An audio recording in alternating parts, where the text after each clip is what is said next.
ඉන්නේ හන්තානේ සඳගිරි සෑයේ අපි 20 වෙනි වැඩමුළුවට තමයි සහභාගී වුණේ. මම දැන් ඉන්නේ මේ හන්තානේ රෝස උයනේ. ස්වාමීන් වහන්සේ අපි වගේ කුඩා ව්‍යාපාර කරන අයට අතහිත දෙනවා.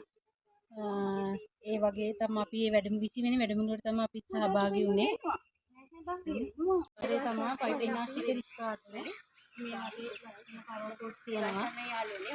ඒ වගේම මේ වගේ හෙයා බෑන්ඩ් තියෙනවා. මේ වගේ හෙයා ක්ලිප් ඒ වගේම කීටැක් වර්ගයම ඔයාලට මගෙන් මිලදී ගන්න පුළුවන්. සහභාගී වෙන්නේ හන්තානි සඳකිරිසෑ ව්‍යාපෘතියට අදාවා. ඔයාලට මගෙත් එක්ක එකතු වෙන්න පුළුවන්. සුභානි කක් කියලා මගේ පේජ් එක. ඉතින් හාමුදුරුවෝ අපිට ඒක ව්‍යාපෘති කරගන්න විදිය මේ ප්‍රෝග්‍රෑම් එකකින් අපිට හඳුන්වලා දුන්නා. Facebook එතකොට අපි වීඩියෝ එඩිට් කරන විදිහෙම හැමදේම අපිට මේ ව්‍යාපෘති කියලා දෙනවා. ඉතින් ඔයාලට මගෙත් එක්ක සම්බන්ධ වෙන්න පුළුවන් WhatsApp එක මගේ තියෙනවා. ඉතින් ඔයාලට ඕඩර් එකක් ගන්න ඕන නම් කියන්නේ නිෂ්පාදනය ලබා ගන්න ඕන නම් මගේ WhatsApp එකට මෙසේජ් එකක් දාන්න කියලා මම ඉතින් ඔයාලගෙන් ඉල්ලනවා. හරිද?